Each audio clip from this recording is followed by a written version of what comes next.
Ish, serious time. Hello everyone, hello everybody, hello. Welcome to another Jet installment. Why do I sound like an advert lady? Hey! Somebody asked me about the startup money that you might need when you come to Japan, and this is such a good question because you want to kind of like know what you're getting yourself into when you come over. I was going to do this video next week, but then I looked at the calendar and I realized it is the middle of June, which means the people who are coming over from South Africa this year, they are probably in the middle of packing right now. Also, congratulations to everybody who made it. It must be exciting. I remember the excitement of receiving the email, and now you're starting to pack. You know, it's all starting to become real. Also, I changed up the setting a little bit because on a cloudy day, the light just comes and goes. I don't know if I like it yet. These pillows. Ooh, okay. I don't want to make this video too long. Also because I'm going out. It's my Mama Zala's birthday. It's Gemini season. So yeah, I'll be going out for a birthday lunch. Is it a lunch or a dinner? Hey, what's going on with this shirt? Oh my god. Should we button up, button down? Hold on. Oh, but now I look like a teacher. Ish. Okay. For those who care about outfits and all that stuff, this is just an oversized shirt. It's like semi-formal shirt that I'm wearing to the birthday lunch. I think I should just leave it open. But maybe like not too much. Ish. Gusiam.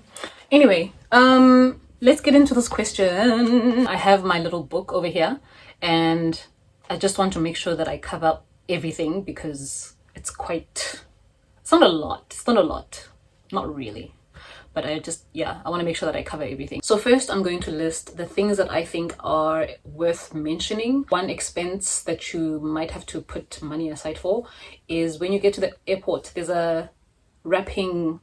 They wrap your luggage in like this blue sheet of plastic. I can't remember if I had my suitcase wrapped or if it was like a mandatory thing or not. Things might have changed, I don't know, I can't remember. After that, you're also gonna have to pay for your own luggage to be shipped to your apartment from the airport. So when you land in Narita International Airport, you're gonna be put into a hotel. We were staying at a hotel called the Keio Plaza Hotel. You stay there for at least, I think, 3 days. It's like part of orientation, like they walk you through what's going to be happening, and like it's like a formal welcome to all the ALTs that are there. That fee is not covered by the JET program. You have to cover that fee by yourself, and this can range from 1,500 yen up to 5,000. It all depends on the size of your luggage as well as how far it is going to travel. Next thing is food to last you in Tokyo. So a bunch of us just wanted to go out and see the nightlife, the night scene, just to celebrate having made it, you know, passing the JET program screening process. You know, you're all excited and stuff. So a bunch of us just went out tasting Japanese food for the first time. So that needs a budget as well. So I would say 5,000 yen to have food in Tokyo. I actually don't know if they provided dinner at the hotel. I was out and about. I did not even inquire or I just knew there was breakfast and that was it. I don't know about the dinner situation. The next thing is food to last you until payday. So you need food to last you until the 21st of August. You need money for an internet setup. So when you land in Narita, you're going to be driven to the hotel in a bus. You all arrive there together. When you sign in, you're going to be given your room key, your room number, and all that stuff, and you sign a few documents to confirm that you have arrived. And then you move over to the internet Wi-Fi collection stuff. For those who did pay for it, then you give them the money that is required for the pocket Wi-Fi and the SIM. After you receive those things, you have to pay another thing, an activation fee. I can't remember how much this was. I'll have to look it up before I upload this video. You also need money for necessities. When you get to your apartment, maybe there aren't any supplies there. So you might need to buy a pillow, you might need to buy shampoo, toiletries, toothbrush if you didn't bring one. It happens, you know, people forget stuff all the time. Transport costs. Some people live far from their school and they need to pay for the bus or the train to get to their school. I didn't have to do that because my school was down the road. It was like a 20-minute walk, 5 minutes by bicycle. So I didn't have transportation costs. This also did not apply to me, but for some people it might. If you have a driver's license, you can apply for a driver's permit so that when you arrive here in Japan, you can drive to your school and back, because sometimes it is very far. And even if it's not far, some people just like to drive. They enjoy having that ability to get around in Japan. If your predecessor, the person that you are replacing, has a car and they offer to sell it to you, or you want to buy it from them, you can have that conversation with them, and then yeah, that can be sorted. And then I should have tied this in the beginning with the other one, but if you have extra luggage, when you get sent the email that has your flight details, they will give you like an outline of the kind of luggage that you're allowed and the size, the weight, all that stuff. So if you exceed all of that, the costs will be your responsibility. The JET program does not pay for that. So now that you know what kind of things need money when you come over, I'm now going to tell you about the two kinds of situations you can find yourself in. There's a lot of anxiety that comes with not knowing what's waiting for you on the other side. Like, you're literally moving to another country. You have no idea what to expect. You have no idea what's waiting for you. So I think this is one of the things I like about the JET program. Like, they have support systems at every turn, and having a predecessor, somebody who you can talk to and ask a range of questions, is quite helpful, and it eases a lot of the stress that comes with not knowing, you know. The JET program suggests that you bring between 30 to 40,000 rand to cover food, to cover bills and housing costs.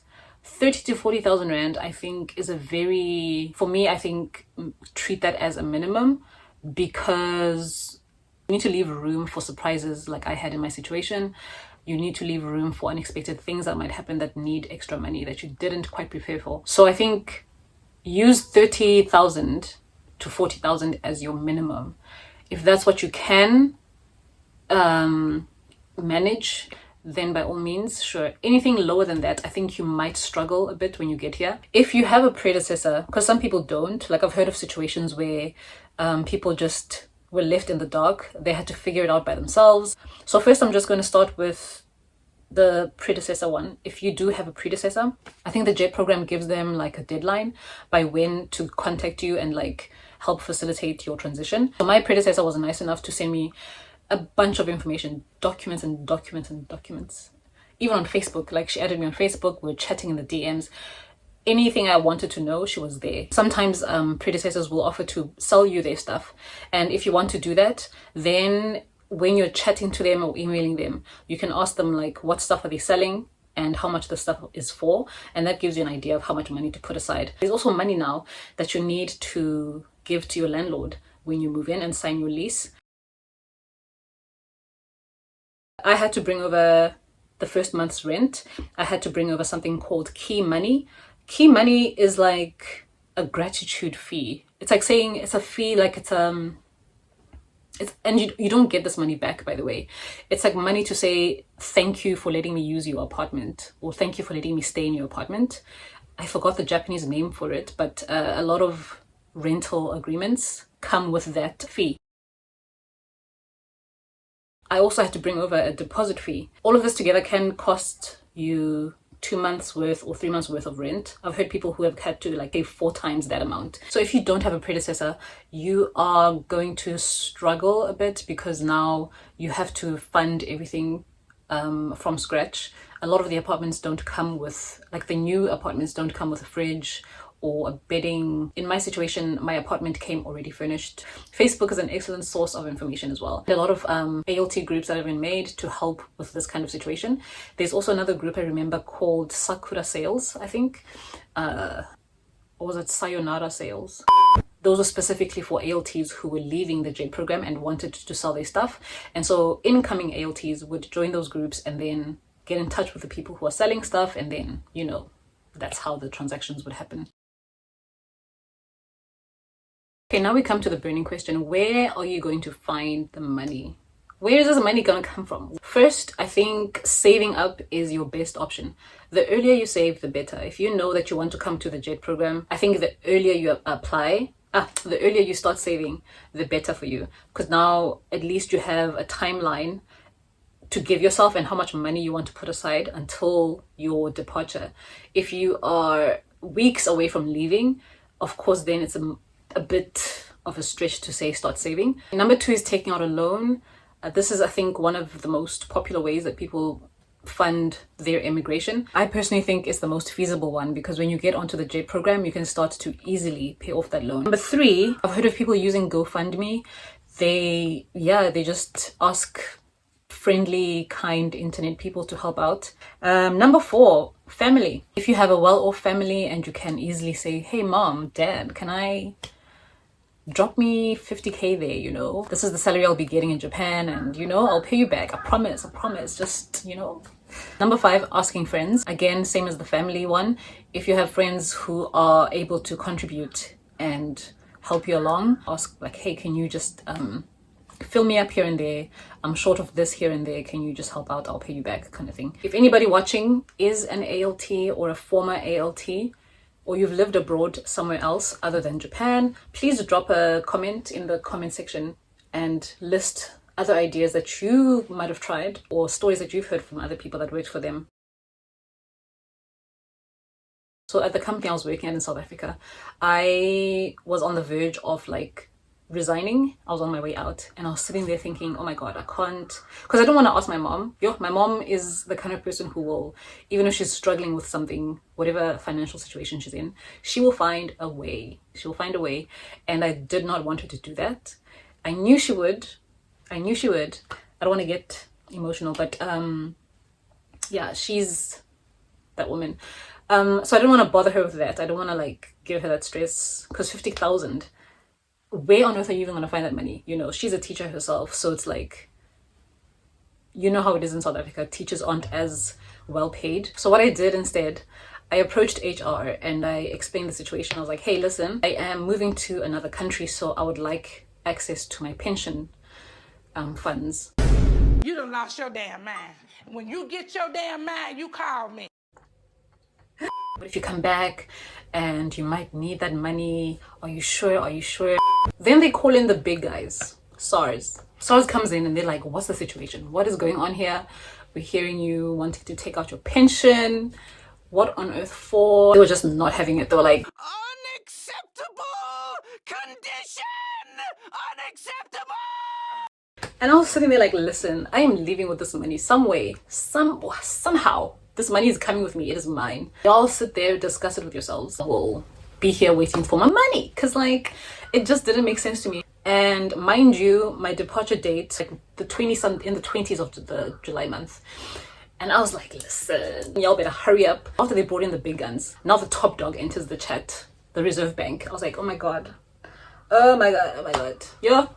So now the Reserve Bank is in the mix, and they were like, oh hell no. No ma'am. It was a lengthy process. Long story short, it became a very fast thing that happened. I pretty much got my money immediately, and yeah, that was that. One thing I also can advise is to exchange your money before you arrive to Japan.